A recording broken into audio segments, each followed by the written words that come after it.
Hi, I'm Scott. Welcome back to Kennard Boulevard. It's another maintenance day in the hangar.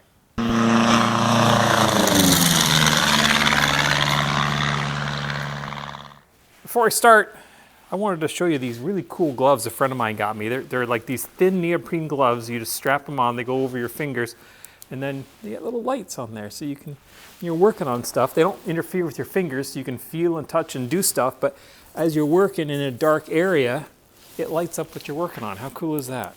Anyway, so I showed up here today. We have had some miserable weather. It was brutally cold, and then it poured rain, and then it was really warm, and it poured rain. I think we've had rain for 5 or 6 consecutive days. It got up to mid 50s. Now it's back down to 30s. Just weird weather for January. Anyway, so I came here today and I thought, okay, I'm going to do some electrical work. I was really prepared to do a lot of electrical work today. I brought some electrical stuff with me to do that. I walked in the hangar and it's wet.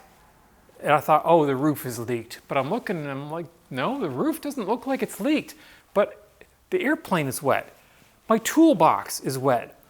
Everything is wet. Absolutely everything is soaking wet. I mean, this thing, so it's got, look at this. Everything in this hangar is absolutely soaking wet. Airplane covered in water. The engine is wet. Toolbox, my bench, everything in the hangar. It looks like somebody literally took a hose and just sprayed down the entire hangar. And I was like, what the hell is going on? And then I thought, okay, let's think about physics here. I think what's happened is it was so cold. It was minus 20 degrees. Everything in the hangar, including the airplane, was absolutely cold soaked. And then in the space of a couple days, it was suddenly 50 degrees, super humid and raining, and everything in here just condensed a ton of moisture. And I want to say a ton, I mean a ton of moisture. There's everything in here is soaking wet. And of course now it's back down to 38 degrees. None of this is going to evaporate, so I'm not quite sure what I'm going to do yet.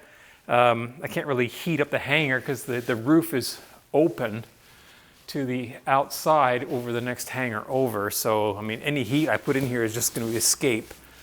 Well, maybe I'll try and turn on the fan at least and try to get some air moving. I do have the hangar doors open to try to move some of this super humid air out of here. And so, yeah, another lovely facet of airplane ownership. This is not one I've actually experienced before, and I'm sure it's probably unique to Ohio. Lovely. So that's not something that I was actually hoping to be doing today, but apparently I will be doing a lot of drying work today. Not too interesting for you to look at. I have not yet ordered the heating shroud here, and the reason for that is because of this oil drain tube which goes in right here. And that is kind of in the way of one of the ports, so I was trying to work around that. But then when I got home, I started thinking in my head, I'm like, oh, wait a second. There's a simple solution to this. I'm replacing that rubber hose anyway. This tube does not need to be here. I can move that tube over here because it just comes off the back or the front of the engine in this case, the oil breather tube, and then I can just run that right around here because I have that new tube, and then have that come out on this side over here.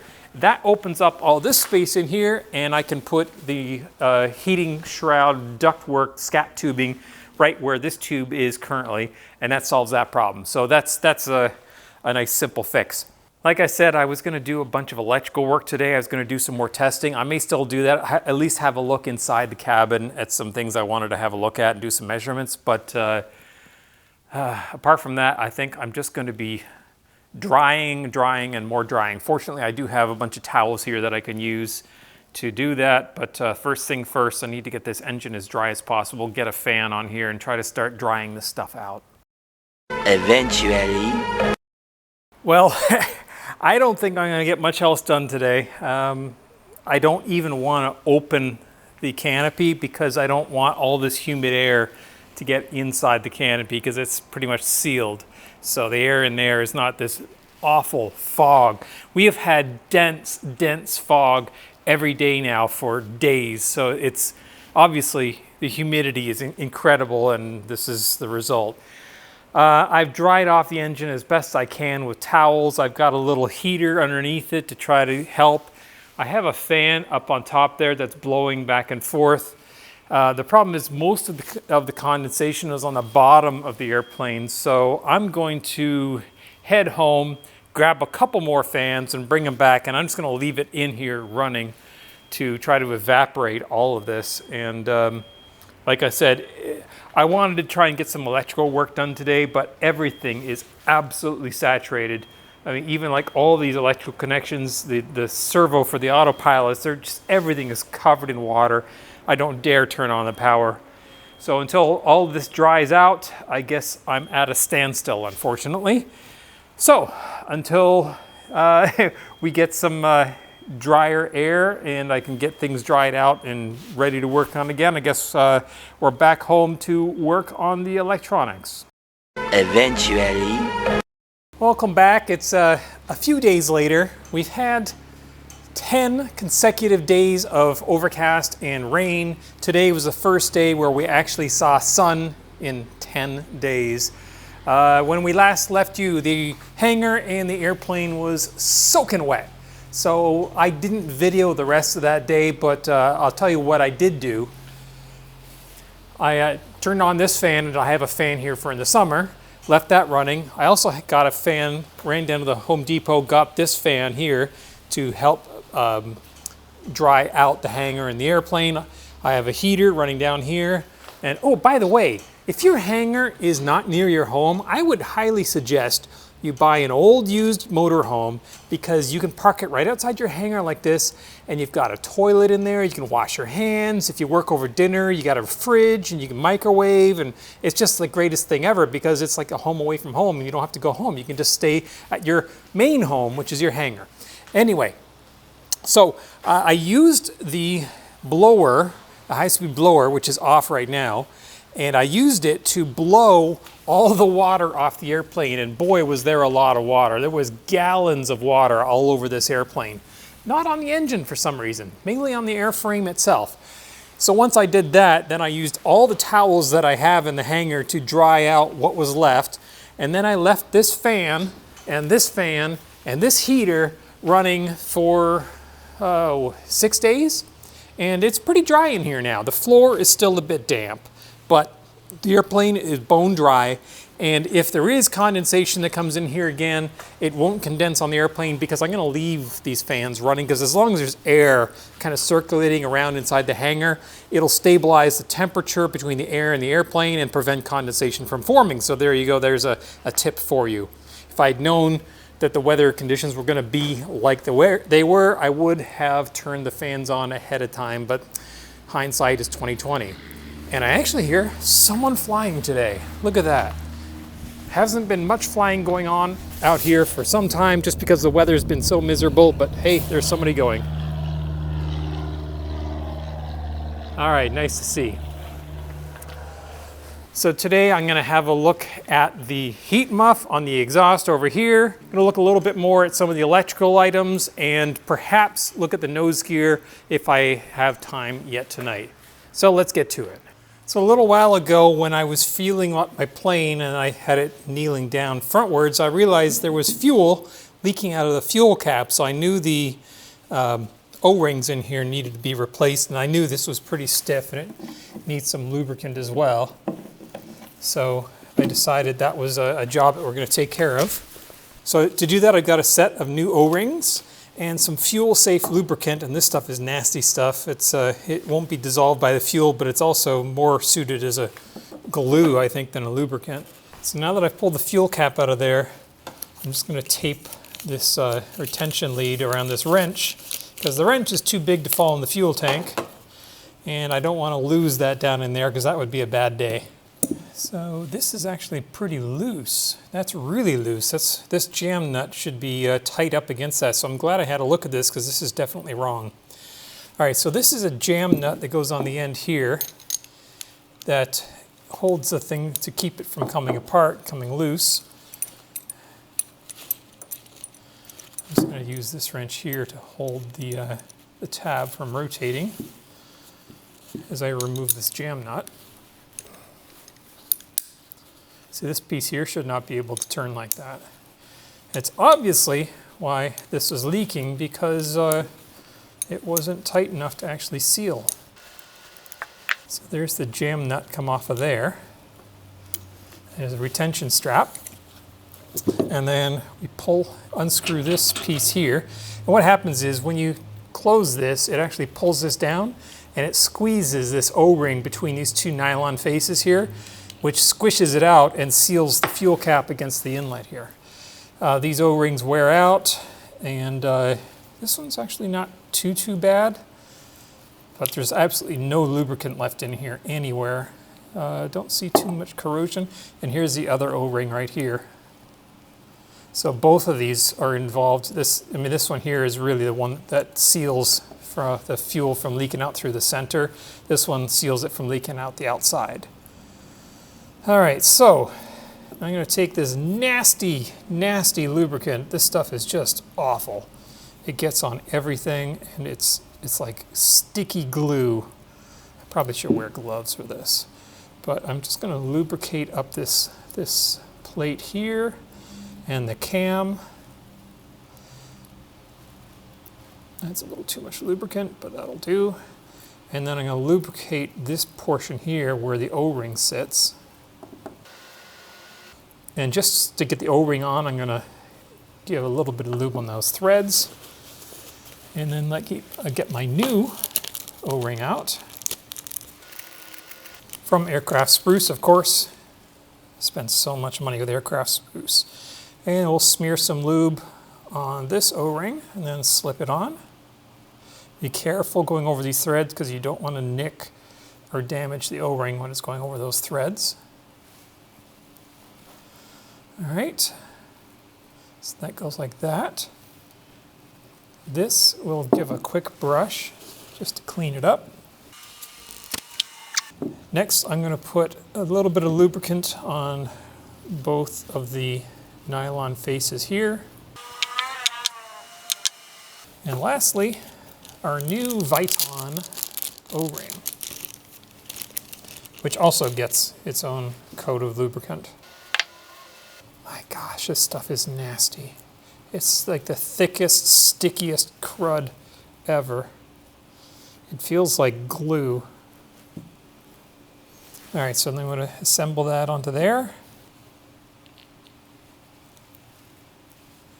Okay, and now we'll take this cap and screw it on.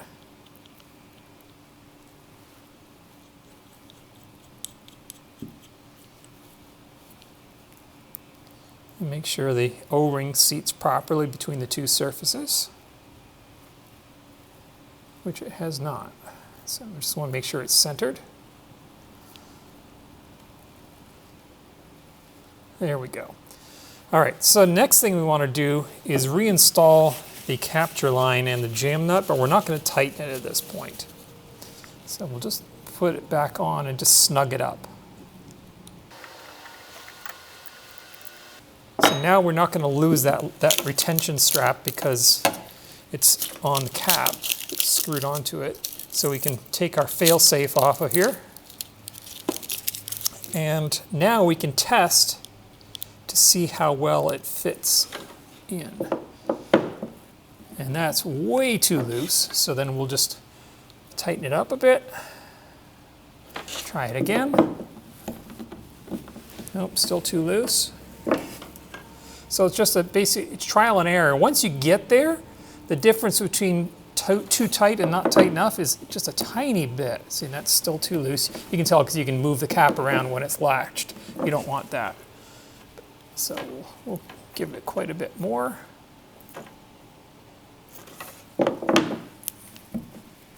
That's pretty good right there. That's just about right, I think.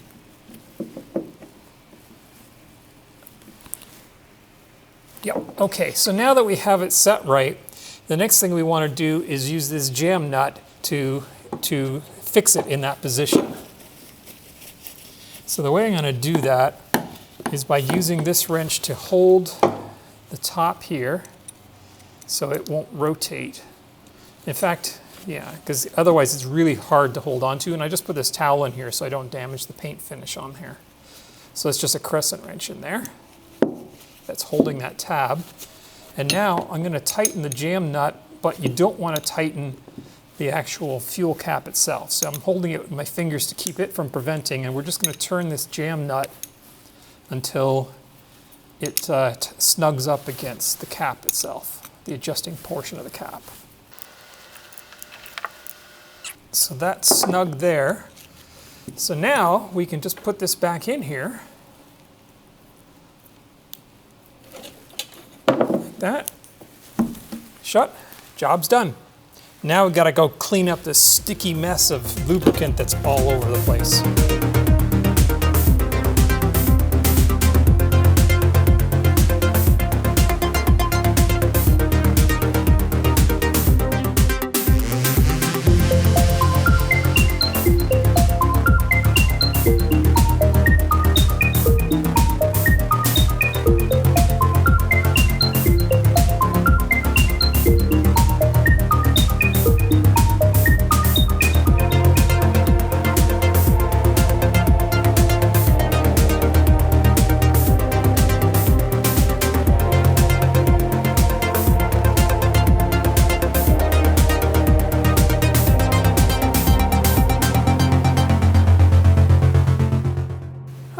Got a few things done tonight. I did check the electric alternator shunt. I checked to make sure that it was actually designed and hooked up correctly. It was.